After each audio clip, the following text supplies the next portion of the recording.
हर हर Mahadev. Police के वहां से चले जाने के बाद कार्तिक की माँ पूर्वी की माँ को देखकर बोली, आइए, जब तक पुलिस यहाँ वापस आती है तब तक आप हमारे साथ बैठिए। प्रिंसिपल सर पूर्वी और कार्तिक की माँ को देखते हुए बोले, ओके, मैं चलता हूँ। नमस्ते। सभी ने उन्हें वापस से नमस्ते किया। उनके चले जाने के बाद पूर्वी की माँ, कार्तिक की माँ ऋषि और प्रियांजलि एक साथ सोफे पर बैठकर पुलिस के वापस आने का इंतजार करने लगे। प्रियांजलि को मन ही मन बहुत खुशी हुई कि अब कार्तिक की बनाई हुई प्लानिंग पूरी तरीके से खराब हो जाएगी। वो तो जानती ही थी कि कार्तिक वेस्ट बंगाल में है, पर मजबूर वो अपने दोस्त उज्जवल की वजह से, क्योंकि अगर वो उन सभी को उनकी सच्चाई बता दी तो सभी उससे ज़रूर पूछते कि उसे कैसे पता, और मजबूरन उसे उज्जवल के बारे में बताना ही पड़ता। इसलिए वो शांत थी और बेसब्री से पुलिस के वापस आने का इंतजार कर रही थी। इधर अभिजीत सुबह 5 बजे ही सबसे पहले उठ गया था। नहाकर वो गार्डन में घूम रहा था। अभिजीत का मूड आज पूरी तरीके से ठीक नहीं था। अभिजीत को अपने परिवार की बहुत याद आ रही थी। इसी वजह से वो अब तक गार्डन में अकेला ही घूम रहा था। सिक्योरिटी के लिए बहुत सारे गार्ड्स मेन गेट पर थे, साथ में उस घर के चारों तरफ भी। राघव सुमित जब उठे तो उन्होंने देखा कि अभिजीत अपने बेड पर है ही नहीं। रात को वो उन दोनों के बीच में ही सोया था। वो दोनों अपने अपने रूम में जाकर नहाकर तैयार हो गए और उसके बाद सबसे पहले कार्तिक के रूम में उसे देखने गए कि शायद अभिजीत कार्तिक के साथ हो, पर उसका दरवाजा अंदर से अब भी बंद था। वो दोनों वहां से निराश होकर पूर्वी के रूम में चले गए तो उन्होंने देखा कि पूर्वी और गौतमी अभी भी सो रही थी। राघव सुमित से बोला, लो 9 बज गए हैं और ये दोनों मैडम अब तक सो रही हैं। सुमित बोला, चलो जगाते हैं जल्दी से। सुमित पूर्वी के बगल में जाकर खड़ा हो गया और उसके बाजू को पकड़कर उसे हिलाकर जगाते हुए बोला, पूर्वी उठो, सुबह के 9 बज गए हैं, कितना सोती हो तुम दोनों। राघव गौतमी के बगल में जाकर उसे जगाते हुए बोला, ए गौतमी, तू तो ज्यादा नहीं सोती है ना, तू उठ। राघव और सुमित की आवाज पे गौतमी तो नहीं उठी, पर पूर्वी जिसकी नींद गहरी हुआ करती थी, आज उसकी नींद गौतमी से पहले टूट गई। वो भी राघव और सुमित की बस एक आवाज पे। आंखें खोलते ही उसने सुमित और राघव और उसके दिमाग में सबसे पहले अभिजीत का ख्याल आया। वो अलसाई हुई आवाज में सुमित को देखते हुए बोली, अभिजीत की तबीयत कैसी है।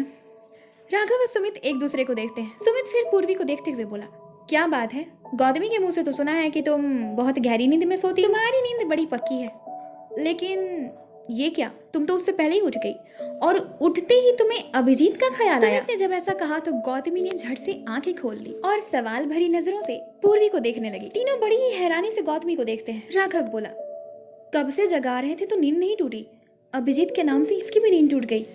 पूर्वी अंगड़ाई लेने के बाद उठकर बैठ गई और फिर गौतमी के हाथ को पकड़कर खींचते हुए उसे उठाकर बिठाया। राघव फिर सुमित के पास आकर बगल में खड़ा हो गया। गौतमी बोली, बता ना, तूने सबसे पहले अभिजीत के बारे में क्यों पूछा। पूर्वी वियर्ड से शक्ल बनाते हुए गौतमी को देखकर बोली, क्या कहा तूने। मैंने अभिजीत के बारे में क्यों पूछा, अब मार उसने खाई है तो मैं उसके बारे में नहीं तो क्या तेरे बारे में पूछूंगी। गौतमी निराश होकर बोली, चल यार, तुझसे कुछ एक्सपेक्ट ही नहीं किया जा सकता, तू ना एक नंबर की बुद्धू है। पूर्वी बोली, हाँ हाँ, जैसे तू ही चालाक है और तू ही सब कुछ समझती है। कल क्या कर रही थी कार्तिक के साथ स्विमिंग पूल के किनारे, चल बता, जवाब दे मुझे। गौतमी फेक हंसी हंसते हुए बोली, मैंने कहा ना, भूल जाना उस बात को यार, गलती से मैं गिर गई थी। राघव और सुमित अपनी एक आईब्रो को रेस करते हुए सवाल भरी निगाहों से गौतमी को देखते हुए बोले। राघव बोला, क्या हुआ था कल, हाँ हमें भी तो बताओ। पूर्वी गौतमी को परेशान करने के लिए उन दोनों को सब कुछ बताने ही जा रही थी तो गौतमी ने जल्दी से पूर्वी के मुंह को अपने हाथ से बंद कर लिया और राघव सुमित को डांटते हुए बोली, जाओ तुम दोनों यहाँ से, मुझे नहाना है, मुझे और पूर्वी को, तैयार होकर आते हैं हम दोनों। सुमित बोला, चल भाई, वैसे भी हम तो पता लगा ही लेंगे कि क्या हुआ था। पूर्वी, तुम तो मेरी भी दोस्त हो ना, मुझे तो बताओगी ना कि क्या हुआ था। पूर्वी ने अपनी आंख से राघव और सुमित को हाँ में इशारा किया, क्योंकि गौतमी ने अब तक उसके मुंह पर से अपना हाथ नहीं हटाया था। गौतमी फिर उन दोनों पर चिल्लाते हुए बोली, अब तुम दोनों जाओ यहाँ से। सुमित राघव का हाथ पकड़ के खींचते हुए गेट के पास ले गया और फिर गौतमी को परेशान करने के लिए बोला, कुछ तो बात है, पता लगा के रहेंगे। गौतमी ने पूर्वी के मुंह से अपना हाथ हटाया और तकिए को लेकर सुमित पर चला दिया। वो दोनों हंसते हुए वहां से भाग गए। पूर्वी भी बहुत ज्यादा हंस रही थी। पूर्वी हंसते हुए बोली, काम डाउन, कितना परेशान हो रही हो, ये तो बस एक छोटा सा मजाक था और कुछ नहीं। मैं नहीं बताने वाली हूँ किसी को भी, प्रॉमिस। गौतमी बोली। पक्का ना? पूर्वी बोली। पक्का पक्का पक्का। और बेड से नीचे उतर कर खड़ी हो गई। फिर गौतमी को देखते हुए बोली, हे चलो देख के आते हैं कि कार्तिक क्या कर रहा है। गौतमी तैयार हो गई और बेड से नीचे उतर कर बोली, चलो।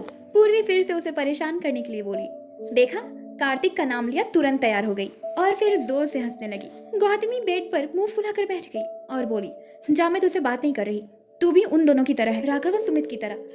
पूर्वी उसके सामने गई और घुटने पर बैठकर दोनों हाथों से अपने दोनों कान को पकड़कर उसे देखते हुए प्यार से बोली, सॉरी, माफ कर दे, अब चल।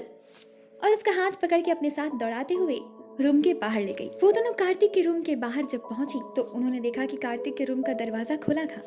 वो दोनों उसी के रूम के बाहर छिप गई और रूम के अंदर झांकते हुए देखी। कार्तिक रूम में नहीं था, वहाँ उज्जवल थी। उसे देखकर ऐसा लग रहा था कि वो अभी अभी रूम के अंदर आई है और वो कार्तिक को ढूंढ रही थी। उज्जवल को देखते ही पूर्वी को कल रात की सारी बातें याद आ गई जो उसने उज्जवल के रूम के दरवाजे के बाहर खड़े होकर सुना था। पूर्वी उसे देखते हुए अभी सोच ही रही थी तो गौतमी धीमी आवाज में बोली, यहाँ तो उज्जवल है, कार्तिक कहाँ है फिर? पूर्वी बोली, अंदर चलते हैं, देखते हैं कहाँ है कार्तिक। पूर्वी अंदर जाने चलती है तो गौतमी उसे रोक कर बोली धीमी आवाज में, तू यहीं रुक, मैं जा रही हूँ अंदर, उज्जवल की नजर में भी नहीं आनी चाहिए तू, समझी? बाथरूम के अंदर से कार्तिक की आवाज आई, उज्जवल मेरे कपड़े दे देना। पूर्वी को मन ही मन उज्जवल पर बहुत गुस्सा आ रहा था। उज्जवल ने कार्तिक की बात पे कोई जवाब नहीं दिया। वो चुपचाप क्लोजेट रूम में उसके लिए कपड़े लेने चली गई। उज्जवल कार्तिक के कपड़ों को लेकर वॉशरूम के बाहर जाकर खड़ी हुई और गेट पर 2 बार नॉक करके बोली, सर आपके कपड़े। पूर्वी चुपचाप खड़े होकर उज्जवल को देख रही थी। गौतमी दबे पांव से उज्जवल के पीछे जाकर खड़ी हो गई। पूर्वी ने जब ये देखा तो उसने इशारे से गौतमी को अपने पास बुलाया, लेकिन गौतमी ने इशारे से उसे चुप रहने को कहा। उज्जवल को इस बात का एहसास नहीं था कि उसके पीछे गौतमी खड़ी है। गौतमी कार्तिक के गेट खोलने के इंतजार में थी।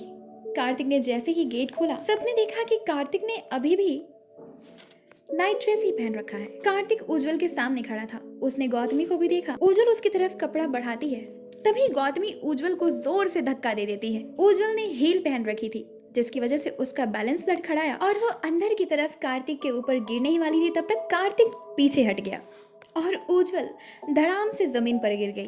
अब तक गौतमी ने दरवाजे को बंद कर दिया था। पूर्वी दौड़ते हुए गौतमी के पास आई और बोली, ये क्या किया तुमने? ये उज्जवल को क्यों धक्का दे दिया? गौतमी बोली, मेरा मन किया इसलिए मैंने धक्का दे दिया।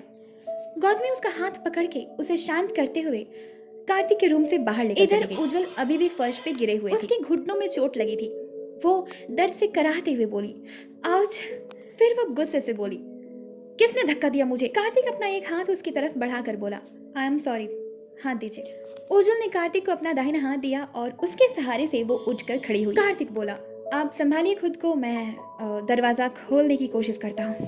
कार्तिक दरवाजे को बहुत जोर जोर से नॉक करता है और गुस्से से चिल्लाते हुए बोला, गौतमी दरवाजा खोलो वरना बाहर आऊंगा तो बहुत बड़ी पनिशमेंट दूंगा मैं तुम्हें। वो दरवाजे को जोर जोर से नॉक करते हुए बोला, सुन रही हो तुम? जब उधर से कोई रिस्पांस नहीं आया तो कार्तिक खुद पर ही गुस्सा करते हुए बोला, मैं भी क्या पागल की तरह उन दोनों से कुछ एक्सपेक्ट कर रहा हूँ, कौन खोलेगा गेट? इधर गौतमी पूर्वी के हाथ को पकड़कर उसे उसी के रूम में लाकर बेड पर बिठाती है। पूर्वी बोली, तुम नहीं जानती उज्जवल की मंशा बहुत खराब है। गौतमी उसके दोनों कंधों को पकड़कर शांत करते हुए बोली, शांत हो जा, शांत हो जा। सुन, मुझे उससे कोई फर्क नहीं पड़ता। मेरी प्लानिंग यही है कि अब तू जो है ना वो कार्तिक पे भड़केगी, उस पे गुस्सा करेगी। तू बोलेगी कि तू धीरे धीरे करके कार्तिक को पसंद करने लगी थी, लेकिन उसकी इस हरकत के कारण तू अब उसे पसंद नहीं करती, ठीक है? पूर्वी बोली, अच्छा तो ये प्लानिंग थी तेरी? गौतमी बोली, हाँ मेरी दोस्त, सब तेरे लिए तो है। कार्तिक बहुत जोर जोर से दरवाजे को नॉक कर रहा था, साथ में उसे बहुत गुस्सा भी आ रहा था। तभी वहां से अभिजीत क्रॉस कर रहा था और कार्तिक की तेज आवाज पर अभिजीत रुक कर उसके रूम में देखता है। अभिजीत जाकर वॉशरूम के गेट के बाहर खड़ा हो गया और कार्तिक से बोला, क्या हुआ है कार्तिक, तुम इतने जोर जोर से दरवाजे को क्यों नॉक कर रहे हो? कार्तिक बोला, अभिजीत दरवाजे को खोलो ना। कार्तिक के जान में जान आई। उसे डर लग रहा था कि अगर उसे उज्जवल के साथ यहाँ पूर्वी ने देख लिया तो क्या होगा, क्योंकि कल ही उसने गौतमी के साथ उसे देख लिया था। अभिजीत ने गेट को खोल दिया। कार्तिक जल्दी से वॉशरूम से बाहर आ गया। बाद में उज्जवल आई। अभिजीत उन दोनों को एक साथ वॉशरूम में देखकर हैरान था। अभिजीत हैरानी से कार्तिक को देखता है। उज्जवल चुपचाप मासूम की तरह खड़ी थी। अभिजीत उन दोनों के बारे में दिमाग में उल्टा पुल्टा सोच रहा था। कार्तिक रूड वॉइस में उज्जवल को बोला, तुम जाओ यहाँ से, और अब कभी भी मेरे परमिशन के बिना मेरे रूम में मत आना, ठीक है? उज्जवल इनोसेंट की तरह नीचे देखते हुए हाँ में सिर हिलाती है और फिर अभिजीत को बिना देखे नीचे देखते हुए रूम से बाहर चली जाती है। अभिजीत उज्जवल के इस रिएक्शन से कार्तिक के बारे में मन में उल्टा पुल्टा सोच रहा था। वो कब से उज्जवल को ही देख रहा था। उज्जवल के जाने के बाद वो कार्तिक को देखता है। वो कार्तिक को सवाल भरी निगाहों से देखते हुए बोला, देखो मुझे उससे कोई फर्क तो नहीं पड़ता कि तुम क्या करते हो क्या नहीं, लेकिन क्या मैं पूछ सकता हूँ कि उज्जवल तुम्हारे साथ वॉशरूम में क्यों थी? कार्तिक बोला, धीरे बोलो, अगर पूर्वी ने सुना ना तो हो गया फिर। अभिजीत बोला, क्या मतलब? कार्तिक, तुम्हारी वो दोस्त है ना गौतमी, उसी का किया धरा ये सब कुछ। अभिजीत हैरानी से देखते हुए बोला, क्या मतलब? साफ साफ बोलो ना। कार्तिक बोला, मतलब ये कि गौतमी ने उज्जवल को धक्का दिया था मेरे बाथरूम में जब वो मुझे कपड़े दे रही थी मेरी आंखों के सामने, और मैं कोई झूठ नहीं बोल रहा। अभिजीत बोला, तुम्हें कोई गलत फहमी हुई होगी, गौतमी ऐसा क्यों करेगी? कार्तिक गुस्सा करते हुए बोला, मुझे कोई गलत फहमी नहीं हुई है, मेरी आंखों के सामने धक्का दिया है उसने। अभिजीत बोला, अच्छा ठीक है, मैं पूछता हूँ उससे। वो दोनों आपस में बातें कर ही रहे थे, तभी गौतमी और पूर्वी अपने प्लान को अंजाम देने के लिए वहां आ गए। उन दोनों के वहां आने की आहट से अभिजीत और कार्तिक एक साथ उन दोनों को देखते। वो दोनों दरवाजे पर खड़ी हैरानी से अभिजीत को देख रही थी। गौतमी को मन ही मन अभिजीत पर बहुत गुस्सा आया। आखिर अभिजीत की ही वजह से गौतमी के प्लान पर पानी फिर चुका था। इधर गौतमी को भी देखकर कार्तिक को बहुत गुस्सा आया। और अभिजीत ने पूर्वी को देखा। पूर्वी बोली, तुम कहाँ थे अभिजीत? अभिजीत पूर्वी के पूछे हुए सवाल का जवाब देने के लिए अभी बोलने के लिए मुंह खोला ही था, तभी कार्तिक गुस्से से बोल पड़ा, गौतमी, आज ना मैं तुम्हारी जान ले लूंगा। पूर्वी और अभिजीत ने कार्तिक को देखा। गौतमी, जो कि कब से गुस्से से अभिजीत को घूर रही थी, वो कार्तिक को डांटते हुए बोली, तुम चुप करोगे? अभिजीत और पूर्वी उसकी तेज आवाज पर थोड़ा सा डर गए और अपनी आंखों को बड़ी बड़ी करके हैरानी से गौतमी को देखने लगे। कार्तिक अभिजीत से कंप्लेन करते हुए बोला, देखा देखा कैसे डांट रही है मुझे, खुद गलती किया है इसने और डांट किसे रही है? मुझे। अभिजीत कार्तिक की बात पर गौतमी की तरफ देखते हुए उसे जैसे ही कुछ बोलने वाला था, गौतमी पूर्वी का हाथ पकड़ के गुस्से के साथ पूर्वी को वहां से लेकर चली गई। पूर्वी भी उसके पीछे चली गई। पूर्वी जानती थी कि गौतमी को अभिजीत पर बहुत गुस्सा आया है, लेकिन पूर्वी को अभिजीत पर बिल्कुल गुस्सा नहीं आया था। गौतमी ने पूरी तरीके से अभिजीत को नजरअंदाज कर दिया था और कार्तिक को डांट दिया। अभिजीत खुद में ही बोला, उसने मुझे नजरअंदाज क्यों कर दिया? फिर कार्तिक बोला, उसने तो तुम्हें सिर्फ इग्नोर किया है, पर मुझे सबके सामने डांटा है उसने मुझे। मैं ना इस गौतमी को छोड़ने नहीं वाला, किसी कीमत पर नहीं। शाम को वापस आकर बताता हूँ इसे मैं। अभिजीत खुद में ही सोच रहा था। उसने कार्तिक की बात को सुना, पर उसकी बात का ना कोई जवाब दिया और ना ही उसकी बात पर कोई रिएक्ट किया। फिर कार्तिक उसे देखकर थोड़ी देर सोचा और बोला, वैसे अभिजीत, एक बात पूछूं तुमसे? अभिजीत उसे देखता है और बोला, बोलो। कार्तिक बोला, तुम्हें उज्जवल कैसी लगती है? अभिजीत झट से बोला, क्यों, उससे शादी करनी है तुम्हें? कार्तिक बोला, अरे नहीं, वो मुझसे बड़ी है और मुझे खुद से बड़ी लड़कियां पसंद नहीं। अभिजीत बोला, तो फिर ये तुम मुझसे क्यों पूछ रहे हो?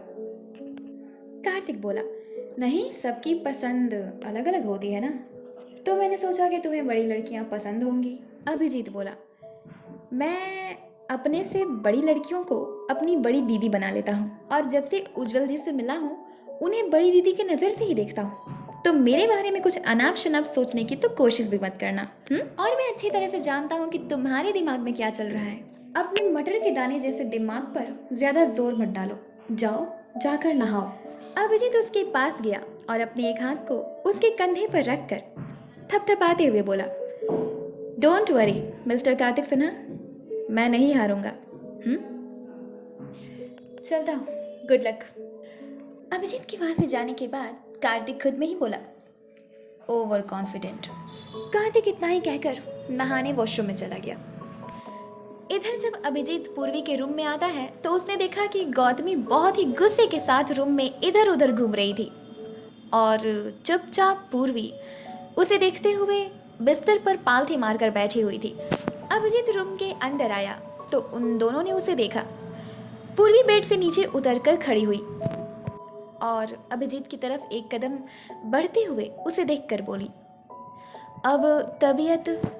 पूर्वी ने अभी इतना कहा ही था, तभी उसकी बातों को बीच में ही काटते हुए गौतमी अभिजीत की तरफ तेजी से बढ़ते हुए गुस्से से बोली, क्या जरूरत थी दरवाजा खोलने की? हाँ बोलो, हमारी प्लानिंग बिगाड़ दी तुमने पूरी तरीके से। गौतमी ने इतनी तेज आवाज में अभिजीत को डांटा था कि अभिजीत डरकर अपनी आंखों को बड़ी बड़ी कर लेता है और उसे देखने लगा और फिर उसे शांत करते हुए बोला, शांत हो जाओ, मुझे क्या मालूम था कि कोई प्लानिंग भी थी तुम लोगों की। तभी वहाँ राघव और सुमित भी आ गए। अभिजीत ने जब इतना कहा तो गौतमी फिर से उसे डांटने वाली थी, तभी उसके पास पूर्वी गई और उसके कंधे से पकड़कर अपनी तरफ घुमा कर बोली, शांत हो जा, नहीं पता था उसे। अगर इसे हमारी प्लानिंग के बारे में जरा सा भी अंदाजा होता ना तो ये हमारा साथ देता, है ना अभिजीत? तुम साथ देते ना हमारा? पूर्वी ने अभिजीत को देखकर कहा। अभिजीत बोला, ऑफ कोर्स साथ देता, क्यों नहीं देता? तुम लोग मेरे दोस्त हो और मेरी कौन सी दोस्ती है उस कार्तिक सिन्हा से? मुझे लगा वो मुसीबत में है इसलिए मैंने खोल दिया। इतने जोर जोर से नॉक कर रहा था तो मुझे लगा क्या हो गया। अब इसमें मेरी क्या गलती है? जब तुम लोग प्लानिंग बताओगे ही नहीं तो मैं क्या करूँगा? हाँ, गौतमी का गुस्सा शांत हो गया था जब पूर्वी ने उसे शांत किया था तो, लेकिन जब अभिजीत ने ये बात कही तो उसे फिर से गुस्सा आ गया और वो फिर उसकी तरफ देखकर उस पर गुस्सा करते हुए, सुबह से कहाँ थे तुम? अगर तुम हमारे साथ होते तो इस प्लानिंग में शामिल होते और अब तक हंगामा मचा होता। मेरी प्लानिंग ये नहीं थी कि हंगामा मचाना है, मेरी प्लानिंग ये थी कि कार्तिक को अपने रास्ते से हटाना है। कब तक, आखिर कब तक ऐसे परेशान होंगे हम लोग? पूर्वी उसे अपनी तरफ घुमाकर उसके कंधे पर अपना एक हाथ रखकर बोली, तू पहले अपने गुस्से को शांत कर गौतमी, तू आ, चल बेड पे बैठ। वो उसका एक हाथ पकड़कर उसे ले जाकर अपने साथ बेड पर बिठाती है। गौतमी बेड पर पालथी मारकर अभिजीत की तरफ मुड़कर बैठ गई। अब उसका गुस्सा पूरी तरीके से शांत हो चुका था। उसी के बगल में पूर्वी बैठ गई और अभिजीत राघव सुमित को देखते हुए बोली, बैठो तुम लोग भी सोफे पे। उसके ऐसा कहने पर वो तीनों एक साथ सोफे पर उन दोनों की तरफ मुड़कर बैठ गए। फिर राघव बोला, तो हम कब जाएंगे यहाँ से अभिजीत? अभिजीत का मूड तो ऑलरेडी खराब था और फिर ऊपर से राघव ने ऐसा बेतुका सवाल किया, इसी वजह से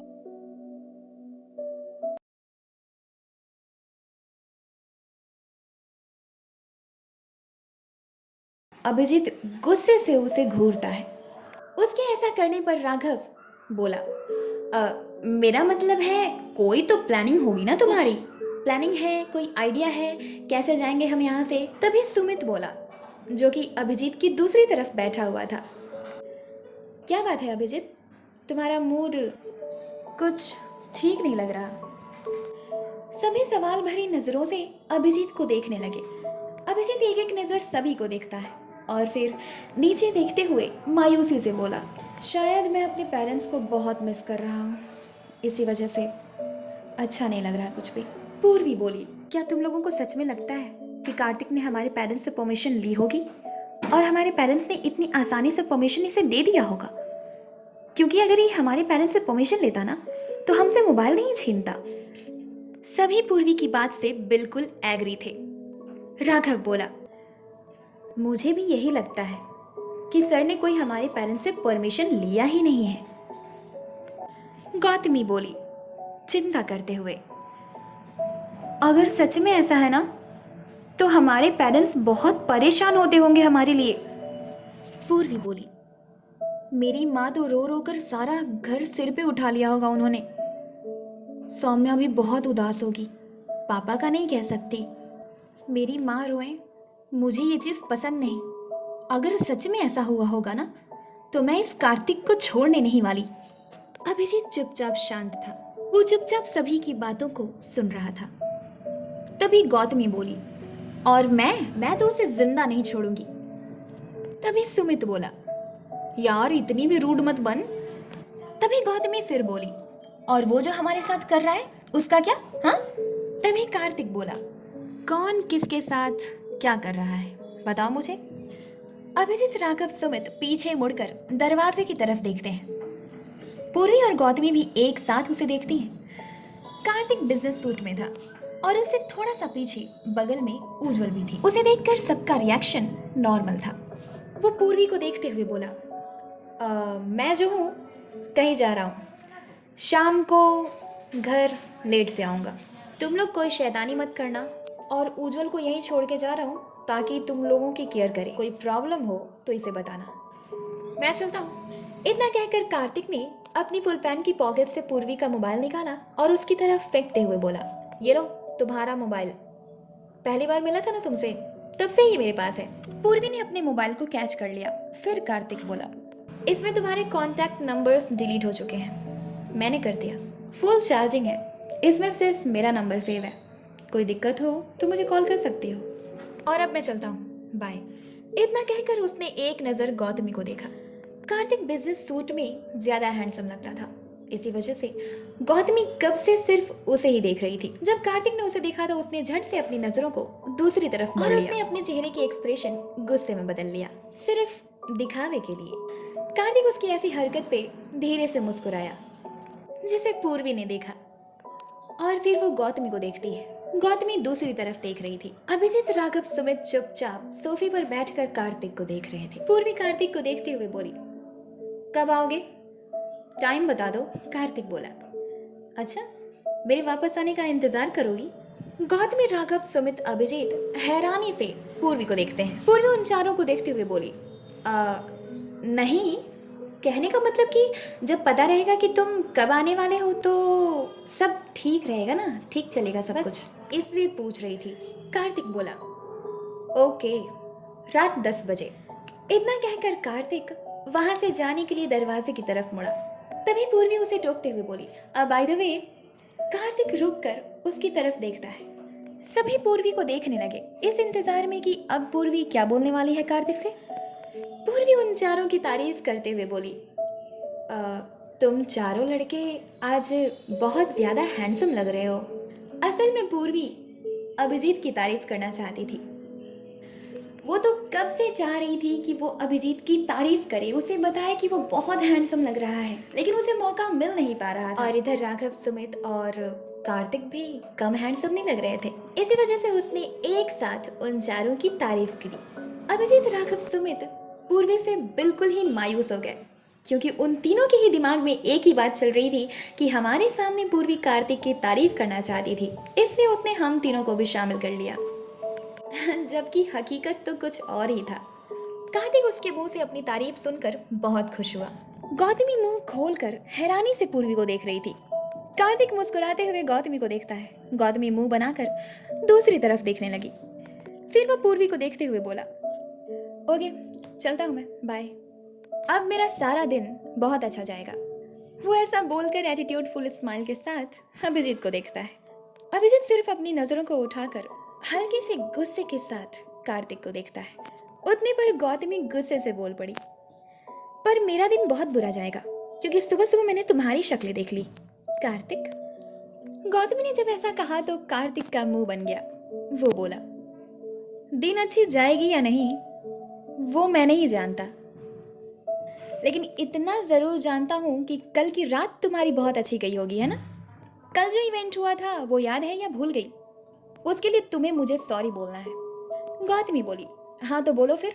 कार्तिक, क्या? गौतमी बोली, सॉरी।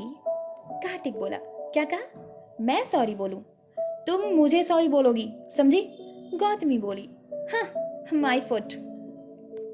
इस जन्म में तो क्या किसी जन्म में नहीं बोलने वाली हूं मैं तुम्हें। तभी कार्तिक बोला, तो तुम हर जन्म में मुझसे मिलना चाहती हो? जब कार्तिक ने ऐसा कहा तो पूर्वी धीरे से हंसी, जिस पर गौतमी उसे बहुत जोर से डांटती है, चुप कर तू, और तुम इसे जन्म में रफा दफा करो सब कुछ। कार्तिक अपनी बाईं कलाई पर बंधी अपनी घड़ी में टाइम देखता है और बोला, देखो गौतमी, मेरे पास अभी वक्त नहीं है, वरना तुमसे बहस करने में अच्छा लगता है मुझे, शाम को आता हूँ, साथ में बैठकर बहस करेंगे अच्छे से, ठीक है? अभी मुझे जाने दो, बाय। इतना कहकर कार्तिक वहां से चला गया। उसके पीछे पीछे उज्जवल भी गई। पूर्वी अपने फोन में नंबर्स चेक करती है। उसका रिचार्ज भी खत्म हो चुका था। उसके मोबाइल से सिर्फ कॉन्टैक्ट्स नंबर ही डिलीट हो चुके थे। उसमें सिर्फ एक नंबर था और वो भी कार्तिक का। गौतमी भी उसके फोन में ही देख रही थी। पूर्वी परेशान होकर अपने मोबाइल को बेड पर ही बगल में रख देती है। अब उन पांचों को ही अच्छा महसूस नहीं हो रहा था। इसी वजह से एक दूसरे का मन बहलाने के लिए वो पांचों आपस में कुछ गेम्स खेलने लगते हैं। आखिरकार पूर्वी की माँ और कार्तिक की माँ का इंतजार खत्म हुआ। अभी भी पूर्वी की माँ कार्तिक के घर पे ही थी। तब तक पूर्वी के पापा कई बार कॉल कर चुके थे और पूर्वी की माँ ने सारी बात उन्हें बताई। 3 घंटे बाद पुलिस उनके घर आई। इधर अब कार्तिक की माँ को भी कुछ भी अच्छा नहीं लग रहा था और पूर्वी की माँ तो पहले से ही उदास थी। पूर्वी की माँ की टेंशन थोड़ी सी कम तब हुई जब उन्हें पूरी तरीके से विश्वास हुआ कि कार्तिक ने ही उन पांचों बच्चों को किडनैप करवाया है। पुलिस जैसे ही अंदर आती है, पुलिस को देखकर वो चारों ही उठकर खड़े हो गए। इंस्पेक्टर उदय सिंह कार्तिक की माँ को देखकर बोले, मैम देखिए, लोकेशन ट्रेस हो चुका है कार्तिक सिन्हा का। वो वेस्ट बंगाल में ही है। हमने अपने कांस्टेबल्स को वहाँ भेज दिया है। अगर ये पांचों बच्चे उनके पास हैं तो वो। इंस्पेक्टर ने अपनी बात अभी पूरी ही नहीं की थी, तभी पूर्वी की माँ बोल पड़ी, सर मेरी एक रिक्वेस्ट है, कार्तिक उनका इंटेंशन बुरा नहीं है, आप प्लीज उन्हें अरेस्ट मत कीजिएगा। इंस्पेक्टर बोले, जी ठीक है, हम देखते हैं कि कार्तिक ने गलती की है या नहीं। सो आप लोग क्या चाहते हैं, हम उन्हें यहाँ लेकर आएं या फिर आप लोग भी चलेंगे वहां पर? कार्तिक की माँ बोली, हम भी वहाँ चलेंगे इंस्पेक्टर। एक्चुअली आज ना जिस रास्ते से वेस्ट बंगाल जाना है वो रास्ता बंद है क्योंकि बाहर कर्फ्यू चल रहा है। 2 दिनों के लिए है तो 2 दिनों तक सबको अपने घर में ही रहना है और हम पुलिस बाहर इसीलिए मौजूद हैं। तो जो हो सकेगा 2 दिन बाद ही हो सकेगा। मैडम ने जैसा कहा कि कार्तिक सर का इंटेंशन बुरा नहीं है तो आपके बच्चे उनके पास सेफ हैं, फिर तो क्या हम 2 दिन बाद नहीं जा सकते? कार्तिक की माँ पूर्वी की माँ को देखती है। पूर्वी की माँ उन्हें देखकर हिचकिचाते हुए बोली, ठीक है, हम 2 दिन बाद ही जाएंगे। पुलिस ऑफिसर्स वहां से चले गए। पूर्वी की माँ हाथ जोड़कर बोली, मैं नहीं जानती कि आपका बेटा कैसा है। आशा करती हूँ कि आप जैसी हैं वैसा ही आपका बेटा भी हो और हमारे बच्चे पूरी तरीके से सुरक्षित हों। कार्तिक की माँ ने अपने दोनों हाथ से पूर्वी की माँ के हाथ को पकड़ लिया और बोली, ये क्या कर रही हैं आप? गलती मेरे बेटे ने की है, उसके लिए मैं आपसे सॉरी हूँ, माफ़ कर दीजिए मुझे और आप निश्चिंत हो जाइए, वो कुछ नहीं करेगा। वो पांचों उसी के साथ हैं अगर तो वो सुरक्षित हैं। मैं अभी कार्तिक के पास फ़ोन करती हूँ, वो अब उठा ले। उन्होंने अपने फ़ोन को टेबल से उठाया और कार्तिक को कॉल कर दी। कार्तिक ने उनके फ़ोन को रिसीव कर लिया और रिसीव करते ही बोला, हाँ माँ बोलिए, कैसी हैं आप? आज तो मेरा बर्थडे है ना, आपने विश नहीं किया? उन्होंने फोन को स्पीकर पे रखा हुआ था। कार्तिक की आवाज ऋषि, प्रियांजलि और पूर्वी की माँ भी आसानी से सुन सकती थी। कार्तिक ने जब ऐसा कहा तो ऋषि बोला चहकते हुए, हैप्पी बर्थडे भैया। ऋषि ने जब ऐसा कहा तो कार्तिक की माँ उसे गुस्से से देखती है। ऋषि डर गया और शांत हो गया। कार्तिक बोला, हाँ अब याद आ रही है तुझे मेरी? कार्तिक की माँ बोली, तो आज तुम अपना बर्थडे मनाओगे? कार्तिक बोला, आप लोगों के बिना बर्थडे कैसे मनाऊंगा मैं? वैसे आइडिया बहुत अच्छा दिया है आपने, सोच रहा हूँ कि शाम को कोई पार्टी रखूं। कार्तिक की माँ उस पर बहुत गुस्सा थी। फिर उन्होंने कहा, दूसरों को दुख देकर खुशियां मनाओगे तुम? कार्तिक गाड़ी ड्राइव कर रहा था। उसने झट से अपनी गाड़ी रोक ली और बोला, क्या कहा आपने? कार्तिक की माँ बोली, तुम्हारे लिए ना मेरे पास एक सरप्राइज है जो तुम्हारे बर्थडे के 2 दिन बाद मिलेगा। उस सरप्राइज को देखकर तुम्हारे पैरों तले जमीन खिसक सकती है। शायद वो सरप्राइज पाकर तुम्हारी जिंदगी बदल जाए। कार्तिक को अपनी माँ की बातों से अच्छा वाइब नहीं आ रहा था। उसे ऐसा बिल्कुल नहीं लग रहा था कि उसकी माँ खुश होकर उससे बातें कर रही है या फिर वो उसे कोई ऐसा सरप्राइज देने वाली है जिसे पाकर वो बहुत ज्यादा खुश हो जाए। कार्तिक अभी ये सब सोच ही रहा था, तभी कार्तिक की माँ बोली, कार्तिक, वो क्या है कि आज पूर्वी की माँ हमारे घर पे आई हैं, तुम उनसे बात करोगे? तुम्हारा जन्मदिन है आज, बात कर लो उनसे। कार्तिक ने जब ये सुना तो वो थोड़ा सा हैरान हुआ। और उसे थोड़ा सा अपनी माँ पर शक भी हुआ। उसने मन में सोचा, पूर्वी की माँ, कहीं उन्हें ये तो शक नहीं हो गया कि मैंने पूर्वी को किडनैप? नहीं, ऐसा कैसे हो सकता है? प्रिंसिपल सर ने बता दिया क्या उन्हें? मैंने मना किया था उन्हें। वो यही सभी बातें अपने मन में सोच रहा था, तभी पूर्वी की माँ बोली, नमस्ते सर, जन्मदिन की ढेर सारी शुभकामनाएं। कार्तिक बोला, प्रणाम आंटी, कैसी हैं आप और घर पे सब कैसे हैं? पूर्वी की माँ बोली, सब ठीक है, हम सब ठीक हैं, आप कैसे हैं? कार्तिक बोला, मेरे परिवार से आपने मुलाकात तो की ना? मैं भी ठीक ही हूँ। पूर्वी की माँ बोली, और आपका बिजनेस कैसा चल रहा है? कार्तिक बोला, बढ़िया, फर्स्ट क्लास, जैसे पहले चल रहा था। एक्चुअली मैं ऑफिस ही जा रहा था। तभी पूर्वी की माँ रोने लगती हैं। वो अपने एक हाथ से अपने मुंह पर हाथ रख कर रो रही थी। उनके सिसकने की आवाज़ कार्तिक के कानों में सुनाई देती है। उसने कार रोड साइड में लगाया हुआ था। उसने कार अब तक स्टार्ट नहीं की। कार्तिक बोला, क्या बात है आंटी, आप रो रही हैं? पूर्वी की माँ रोते हुए बोली, मेरी बच्ची किडनैप हो चुकी है। मेरी बेटियाँ मेरी जिंदगी है, मेरे जीने का सहारा। अगर उन्हें कुछ हुआ तो मैं नहीं जी पाऊंगी। आज मैं जिंदा हूँ तो सिर्फ अपनी बेटी पूर्वी और सौम्या की वजह से, वरना जीने का कोई मतलब ही नहीं है। कार्तिक ने जब ये सुना तो वो थोड़े वक्त के लिए शांत रहा। उसने इमेजिन तक नहीं किया था कि उन पांचों को किडनैप करने का ये प्रभाव उसके परिवार पर पड़ेगा, क्योंकि अपने सेल्फिशनेस में आकर उसने क्या कर दिया था इसका अंदाजा उसे भी नहीं था। पूर्वी की माँ फिर बोली, खुद को संभालते हुए, मेरी बेटी के साथ उसकी दोस्त गौतमी, अभिजीत, राघव, सुमित, ये सब भी किडनैप हो चुके हैं। आप उन पांचों बच्चों के स्कूल के डायरेक्टर हैं और ऊपर से बहुत ही पावरफुल सक्सेसफुल बिजनेसमैन, इसलिए मैंने सोचा कि आप कुछ कर सके तो बहुत मेहरबानी होती। वहाँ मौजूद सभी के आंखों में आंसू आ जाते हैं, सिवाय प्रियांजलि के। कार्तिक बोला, मैं क्या कर सकता हूँ? मैं कोशिश करूँगा। कार्तिक बुरी तरीके से उदास हो गया, पर वह खुद के फीलिंग्स को पकड़ ही नहीं पा रहा था कि वो किस बात पे उदास है, या फिर उसका दिमाग पूर्वी के आगे कुछ और सोचने को तैयार ही नहीं था। कार्तिक को अब भी लग रहा था कि उसने कोई भी गलती नहीं की है। उसकी नजर में बस एक ही चीज उसे गलत लग रहा था, उसने उन पांचों के पेरेंट्स से परमिशन नहीं ली थी। तभी पूर्वी की माँ ने फिर से कहा, सर, अगर आप कुछ नहीं कर सकते हैं तो कोई बात नहीं। पुलिस पूरी तरीके से थक चुकी है उन पांचों को ढूंढ ढूंढ कर। कार्तिक सब कुछ भूल गया। वो बस इस बात को सोचने में मग्न हो गया कि आगे क्या किया जाए। तब कार्तिक की माँ बोली, तो ठीक है, आज शाम को तुम पार्टी करो और उन पांचों को ढूंढने की कोशिश करना। काम से टाइम मिले तो। रखती हूँ फोन, खुश रहो। कार्तिक अपनी माँ को कुछ बोलने ही वाला था, तभी वो बोलते बोलते रुक गया, क्योंकि उसकी माँ ने अब तक फोन कट कर दिया था। उसने बिना कुछ सोचे गाड़ी स्टार्ट की और जल्दी से अपनी कंपनी चला गया। उसे पूर्वी की माँ का यूं रोना और तड़पना बिल्कुल अच्छा नहीं लगा था। इधर ये पांचों मैंशन में पहले तो रूम में बैठकर सिंपल सा गेम खेल रहे थे, लेकिन फिर जब उन गेम से मन भर गया तो ये पांचों हाइड एंड सीक खेलने लगे, जिसमें चोर बना था राघव और बाकी लोगों को छिपना था। सभी अपनी अपनी जगह पे पूरे मैंशन में छिप गए, लेकिन पूर्वी को उतने बड़े मैंशन में सिर्फ कार्तिक का रूम ही नजर आया। वो उसके रूम में जाकर छिप गई। थोड़ी ही देर में उसके दिमाग में आया कि हो ना हो उसने बाकी के मोबाइल्स को अपनी कबर्ड में रखा होगा। वो कार्तिक के कबर्ड के पास गई और उसे खोलकर उसमें से उसके कपड़े निकाल निकाल कर फर्श पर नीचे फेंकने लगी। वो गौतमी, राघव, अभिजीत और सुमित का मोबाइल ढूंढ रही थी। तभी वॉशरूम के गेट पर से किसी की आवाज आती है, हे, क्या कर रही हो तुम यहाँ?